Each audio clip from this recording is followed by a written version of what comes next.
We're back out here at Lake Calhoun to bring you up to date on the absolute latest goings-on with the sport of ice surfing. And believe me, it is a fast-growing sport with fast-moving people across the ice.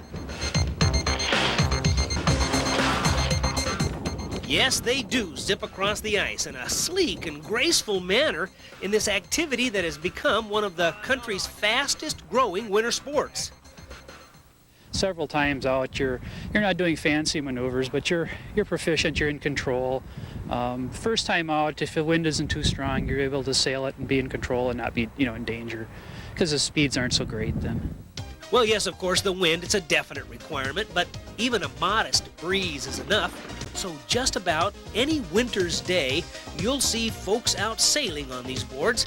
And although the sport is an offshoot of windsurfing in the summer, those who do both say that this is easier, primarily because getting on and off is much more difficult when you're floating in the water. Once on, however, the techniques of sailing, well, it's about the same. And once you learn the art of turning and changing directions like this, well, then the fun really starts. Ah, but what about falling off, you ask?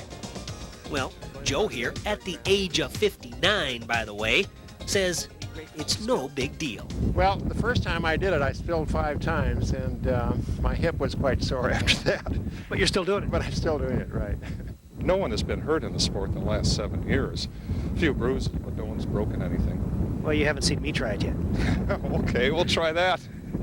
Okay, and so a few minutes later, I gave it a try, with the help of an expert, Mark Laybourne of Bavarian Surf.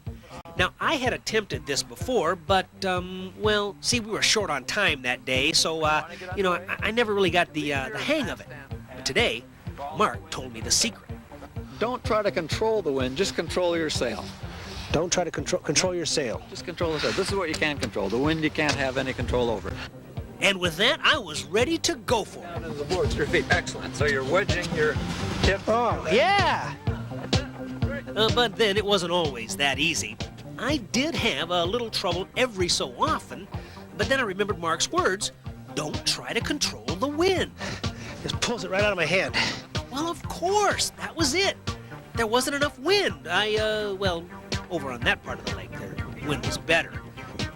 But I hung in there and eventually did pretty darn good. Well, no question about it. They've made changes in the equipment that have made this sport more fun and more accessible to everyone. Of course, if you're an athlete like I am, well, you can see the success I've had today. It goes without saying. But the real test would be to get somebody who's not from around here. And as luck would have it, there was just the person nearby getting his first lesson. Oh yes, he's never tried this before, nor has he ever done any windsurfing. And although he may look like a native Minnesotan, I discovered earlier he most definitely was not. What's your name? LD. LD? Yes. Where you from? Fort Worth, Texas. Fort Worth, Texas. You done a lot of ice surfing before? No, we don't do too much of that down there. Lakes don't freeze over? Not generally, no. And seconds later, the man from Texas was sailing. Uh-oh. Well, that sometimes happens in the sport. Are you okay? Yeah, man, I'm okay. Well, even when you fall down, you're not hurt. No, not hurt at all. See, that just goes to show you. Oh, by the way, it's LD, right? LD. What's your last name? Lumpkin. Lumpkin. It's my baby brother from Texas up visiting, and can kind of see the resemblance. We look alike, and we even fall down alike. Right? That's it. Give the sport a try, though. Snow surfing, ice sailing. It's a lot of different names, and it's also a lot of fun. And give it a try. Say, see you next time. See y'all next time. Y'all?